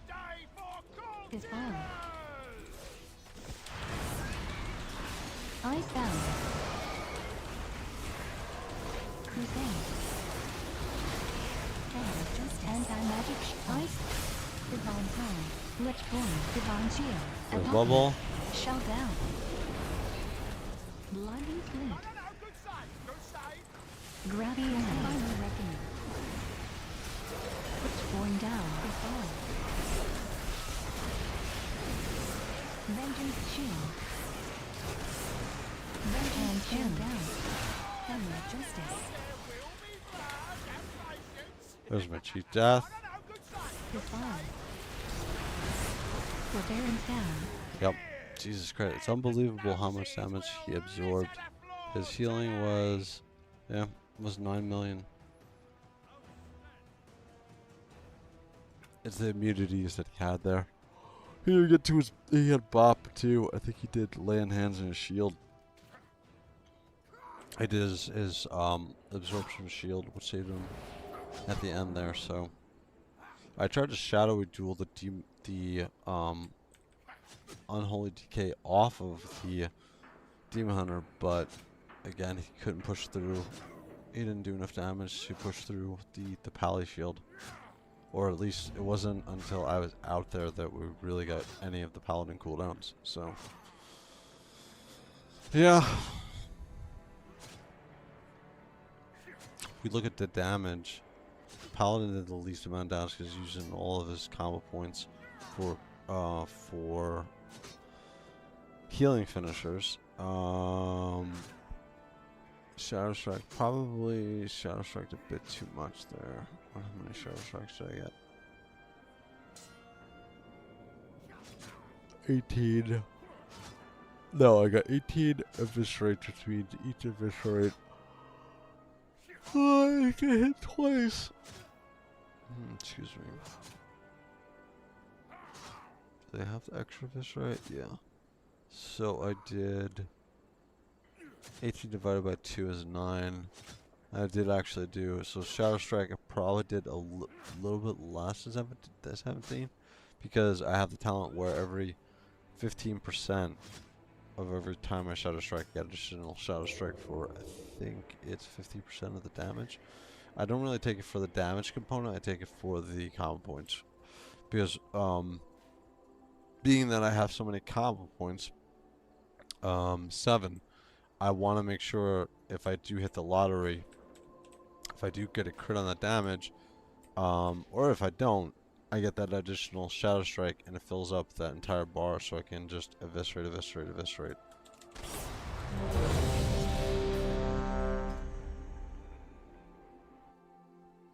Let's see. Right now the gameplay is still the same. You run out there, you press all your cooldowns as fast as you possibly can. Hopefully that changes. We have a Shadow Priest and no heals yet. All threes, yes. Alright, so we got this priest, we got versus a holy pally and an arms. And what's their teammate? So the Shadow Priest on my team is fully geared. This priest is fully geared. This one I'm gonna switch to Smoke Bomb. So Shadow Duel and a Smoke Bomb. To influence the outcome? So in a fight like this, I'm gonna start off with a sap on the pally, blind the pally off of my sap, then throw another kidney shot at the pally. See if I get. They don't have a target. They don't have a teammate. So.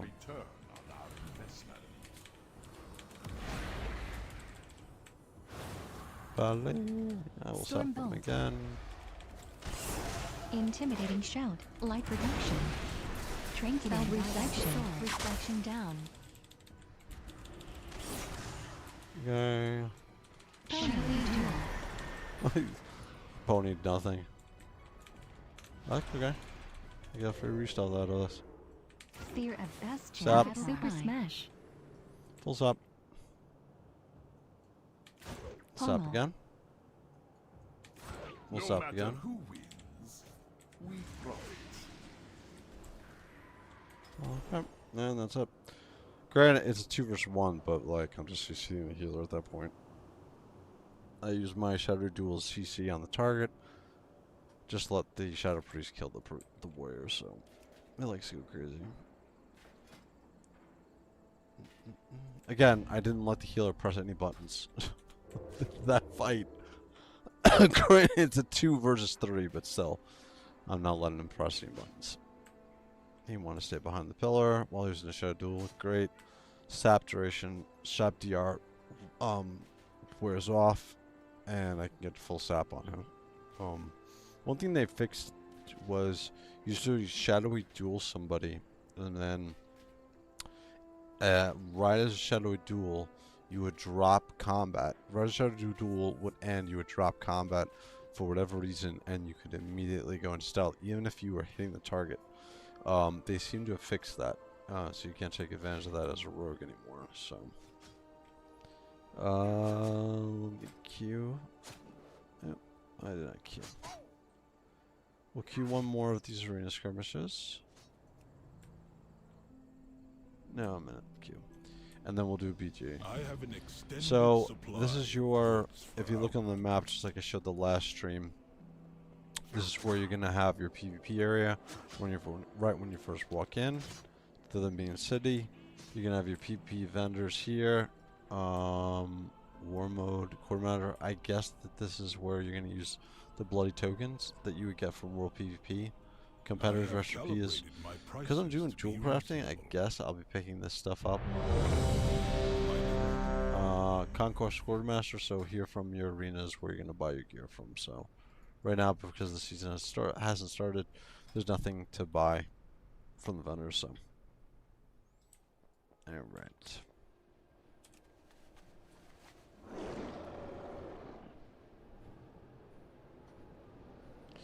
Alright, so we have myself. I think I still have. Oh yeah, I don't have the.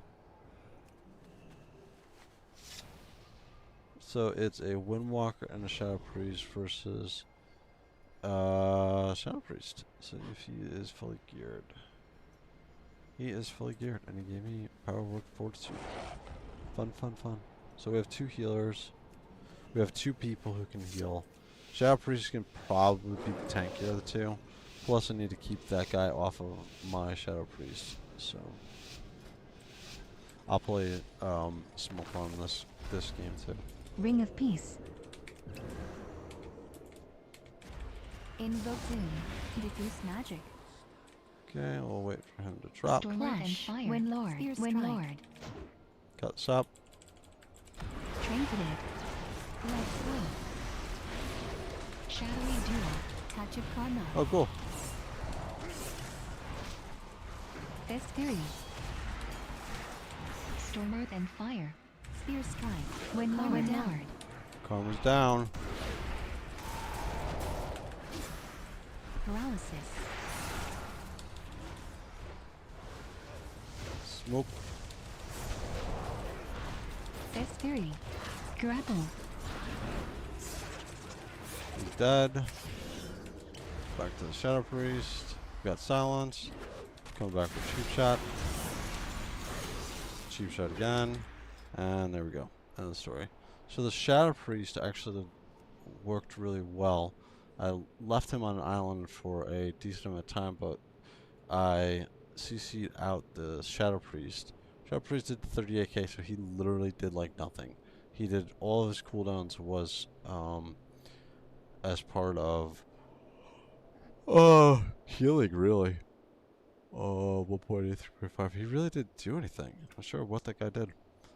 Alright, so that is essentially PvP. I mean, to be honest with you, I don't see much difference from the last season of Dragonfight to now. Let's use a couple of BGs. So that's with dampening. Without dampening, oh my god. Some of these people just live forever. And I don't mind, from my perspective, I don't mind it. And I liked being self-sufficient, and I like not playing with a healer. But this is just, it's crazy without healing debuff. Without dampening in the game. It makes the game very, very, very, very hard to actually PvP in. So the BGQ is pretty quick. Even as Horde, you're going to get your honor cap for your gear pretty quickly. I think I'm honor. Am I honor capped now? Close. 4,000 something away. 4,800 away. Blade tokens haven't become available yet. Research score for a PvE perspective, the delves are pretty cool. Um, Frostbite, from your perspective, you haven't. They have something called Bountiful Delves. What you want to do is you want to go to the main city here, talk to one of the guys, and then you get a. I didn't realize it until I did the Bountiful quest, and I couldn't open the locked chest. But essentially, it's a world quest that you have to do all of the world quests in the area for, and then you get or you unlock, or you get a chest which gives you a coffer key. Oh, excuse me.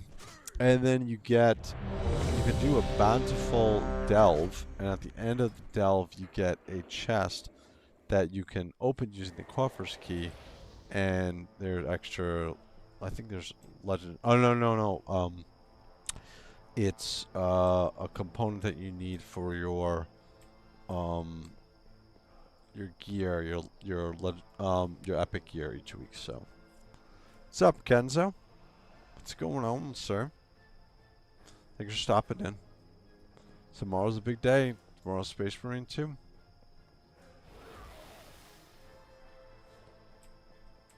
Oh man, one day they will eventually come out with not McFarlane, but a vendor, hopefully an Asian vendor, someone who makes them, but they'll essentially be able to make your WoW character with the transmog of your choosing, and also have the figure be like, geez, I'll take like a 4-inch figure, it's a 3-inch figure, as long as it's a good quality and it has articulation on it. So I'll be very happy when they come out with that. Essentially, eventually somebody's going to come out. Somebody's going to have the smarts to realize that they can make a lot of money from these people who play WoW. Because I would get like multiple versions of my rogue. I would get them in my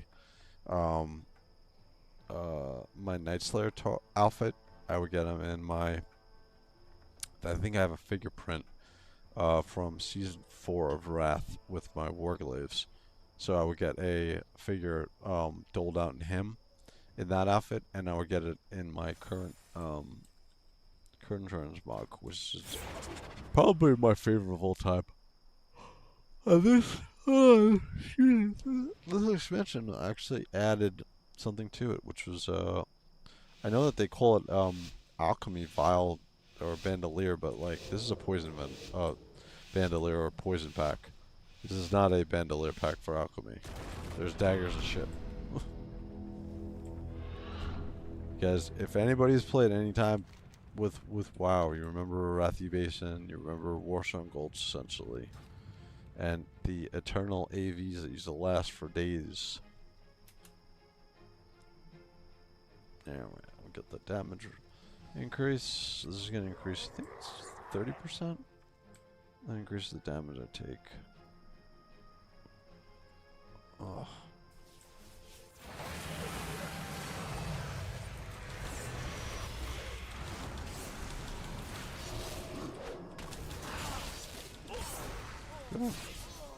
Wiped him out.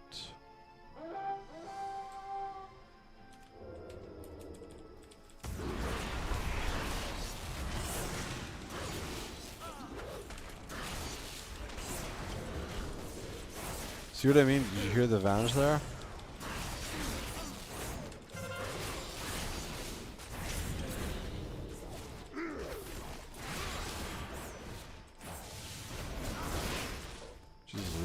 He vanished and he immediately came out. He immediately came out.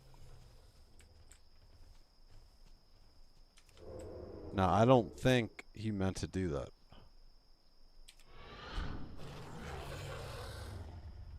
What the hell broke myself? That's what I'm saying, like, some of this stuff is... Like, again, what broke myself? So against this healer.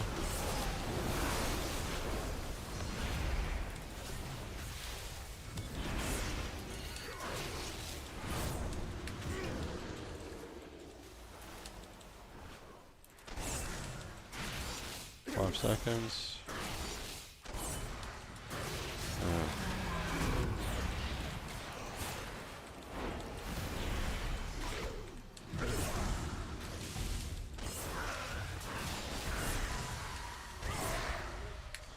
Jesus Christ.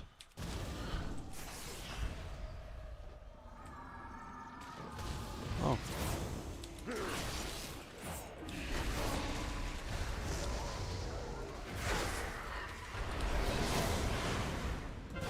Okay, cool. 2 seconds. Got a Vanish coming up.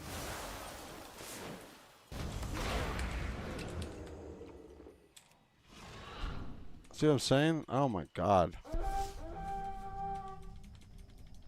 That is not 3 seconds.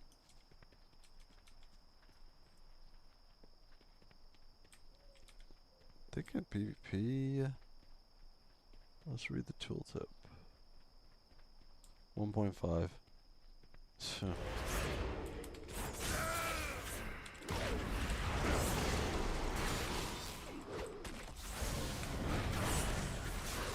Oh, dummy. I'm a sub-rogue.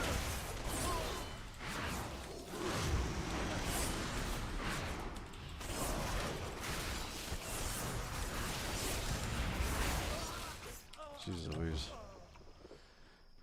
Dimmy. You're not gonna kill me. My cheat death? No, my cheat death still doesn't proc.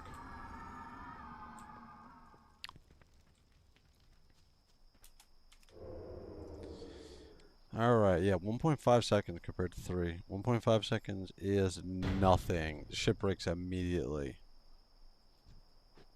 You saw I was running away, and either the dot broke it or something broke it. But when to have it immediately break on you is the worst thing whatsoever.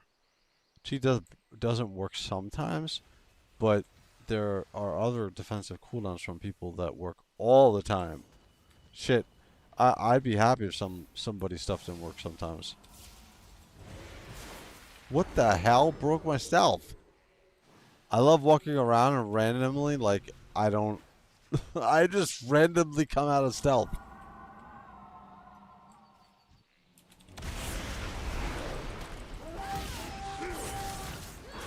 And we got the mage. Whether that was a shadowy duel.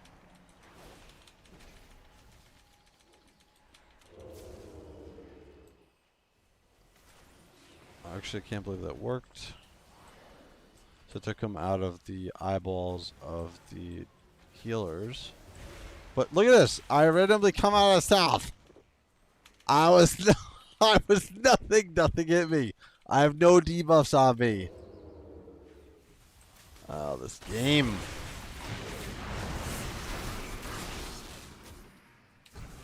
Yeah, keep me on my toes. They always do this shit. They always do this. They make a mockery of stealth. Oh my god. It's so frustrating. Like, I have to stay so far away from everybody, and even when I do, I still break myself. Look, there's Drew can AE. I'm not staying by him. There's the oh god. So they all popped. Oh god, please don't break myself. They're not attacking, so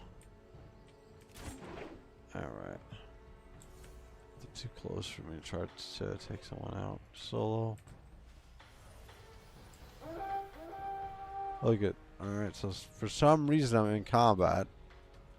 Now I broke stealth.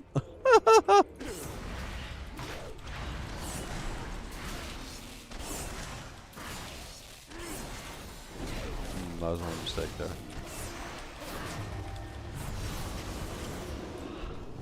So I shouldn't break my stealth because... Alright, my shield's down.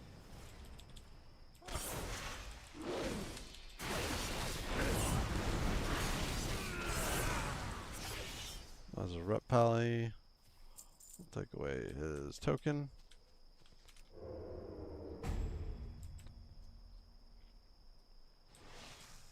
Oh boy.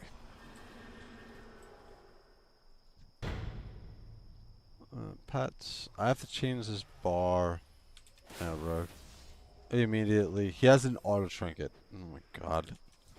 And something broke myself. Oh my god. What's funny is dodge are so prevalent and they last for such a long time.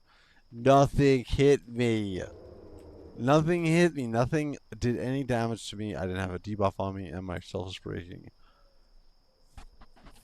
Oh, goodness gracious. Let's see if this rogue opens.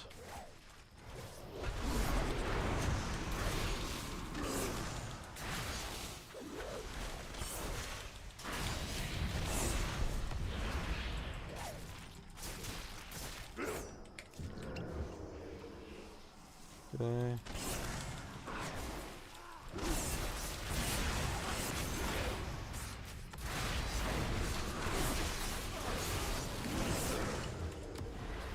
See, even with the healer,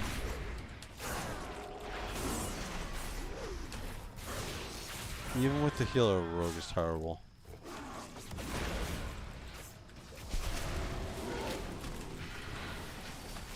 Cheap death. I got a healer. Holy shit, I actually had heals.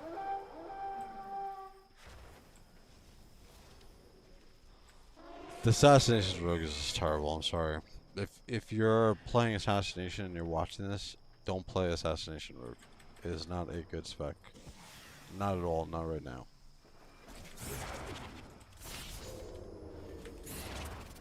Knock somebody out.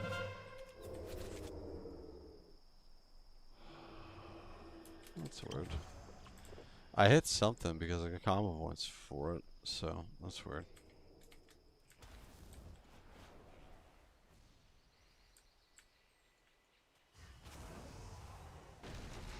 The rogue is not happy. They kill him at least twice. Jeez Louise. There's Druid. Nope.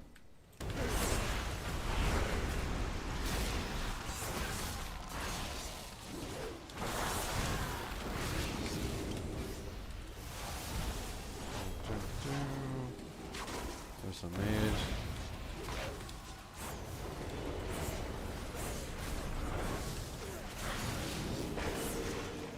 Ice block.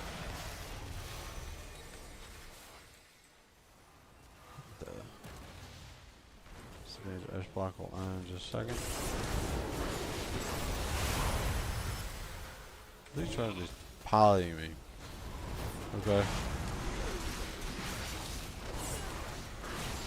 Yeah, it's not even close. The damage from eviscerates with this mark is just crazy.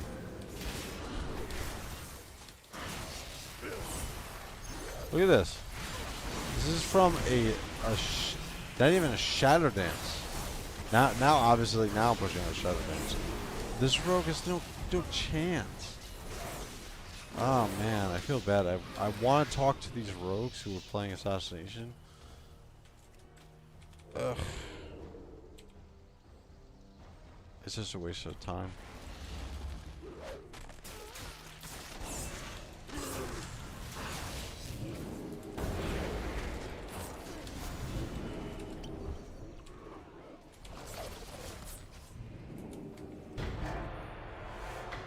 Jeez. Alright, died 0 times, did 63 million damage. And the other rogue is a assassination rogue, and his main thing is damage on my team. I still outdamaged him. He died 4 times, I died none. We blew them away in damage. It wasn't even a contest as far as the game went. The other rogue, died 6 times. Oh, he's actually Subtlety Rogue. Well, I feel bad. I don't know what he knows. Oh, well, here's the other rogue. This guy died 6 times, 41 billion damage.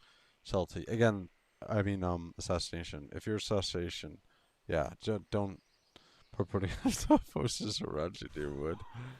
Yeah, if you're assassination, I wouldn't play assassination. It wasn't good the last expansion. People were playing, I think, Outlaw.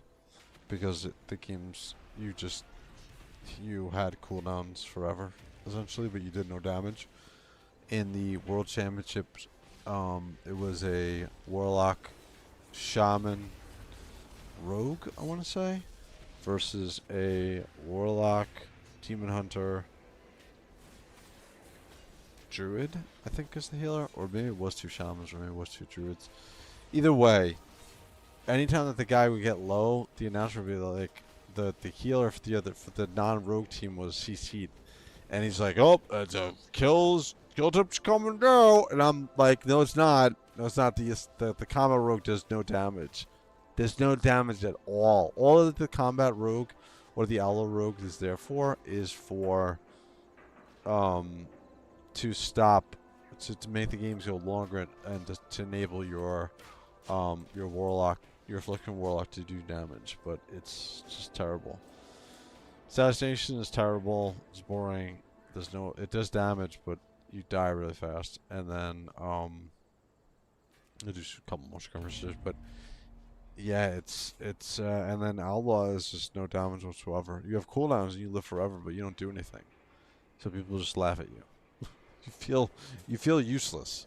You feel useless.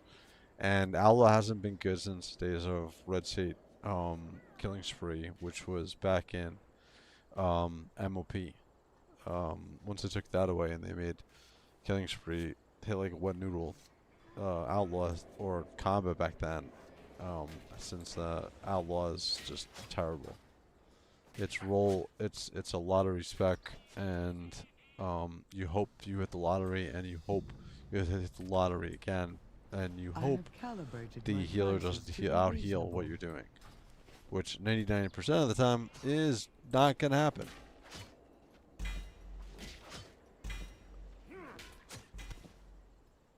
Was 1 o'clock. Do another 20 minutes. Do another BG. See what you guys think. But from a PvE perspective, I'm very happy with the game. I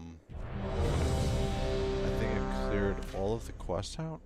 I did this before, but I did this world event before I got the quest, so I have to do it again. But the look of the expansion is great. How they have everything set up. Everything is good. It's interesting. It feels like World of Warcraft. That's essentially is what I'll say. It feels like World of Warcraft. Alright, so we have a druid, we have a windwalker. I'll come out of stealth. I'll rest him out of stealth to get the attention of the windwalker to forget to put down his teleport behind one of the line of sight objects. Do this on purpose so that people see me coming and they forget what their strategy is. So what do I have? I've wound up.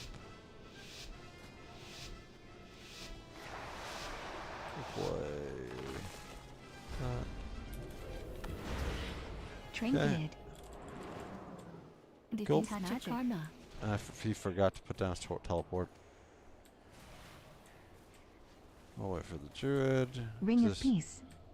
This monk is Karma screwed. down. Yep. Shadowy Doom. Wraith Sun. Invocation Inspire. Bark Skin. Grapple. Trinketed. Fifth Fury.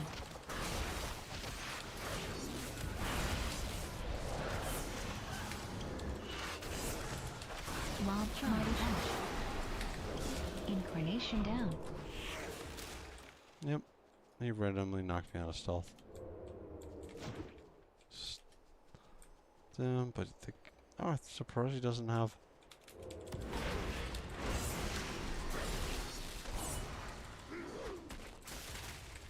Survival Instincts. Adaptive Spell. Primitive Swiftness. We'll Thorns. line him up.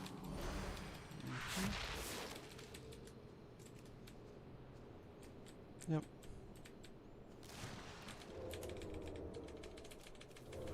Thorns down. Intake regen. Heart of the Wild. No. Heart of the Wild. Down. So the monk forgot to put Instincts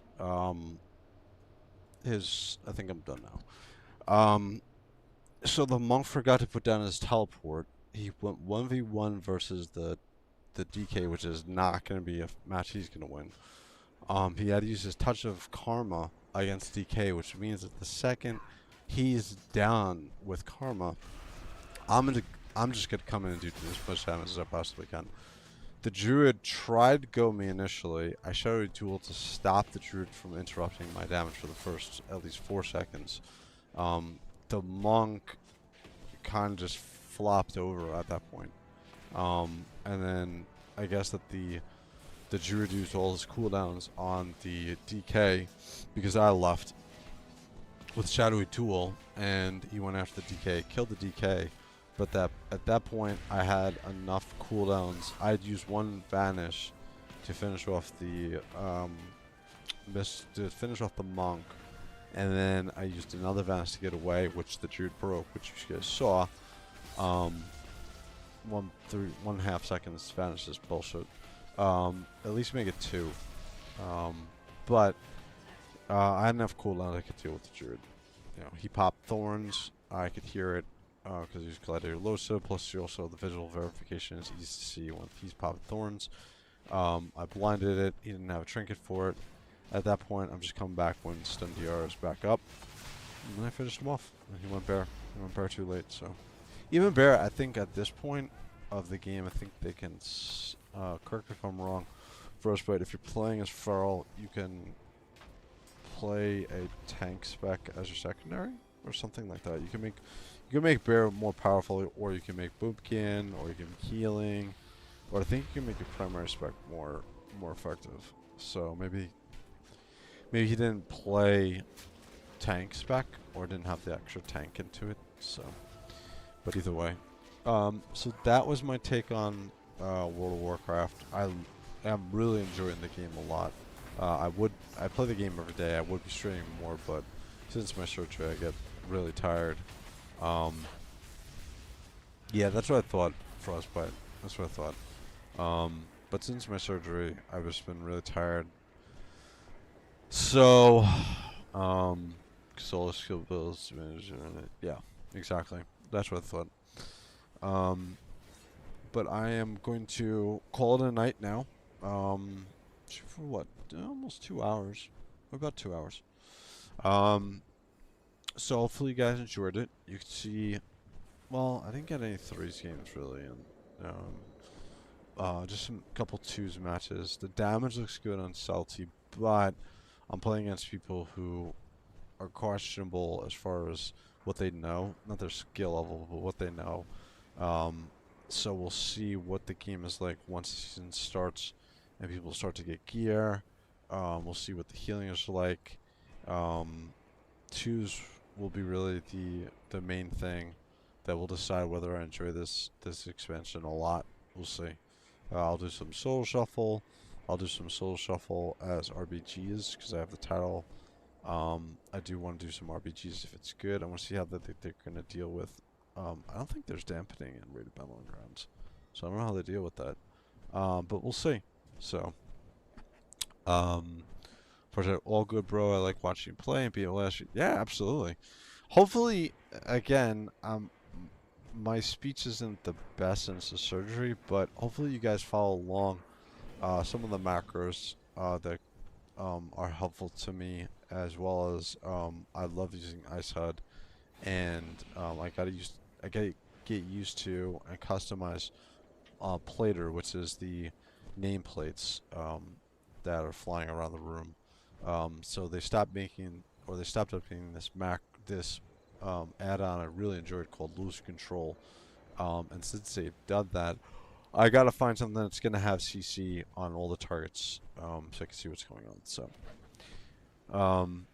I appreciate it. I can hear when I'm slurring, and it makes me upset. So, I appreciate it. Thank you for watching. Thank you for everybody who watched me, everybody who watches on the replay. There's some good information in here if you're interested in playing the expansion of World of Warcraft War Within. I would highly recommend it, especially if you've not enjoyed the last 3 expansions.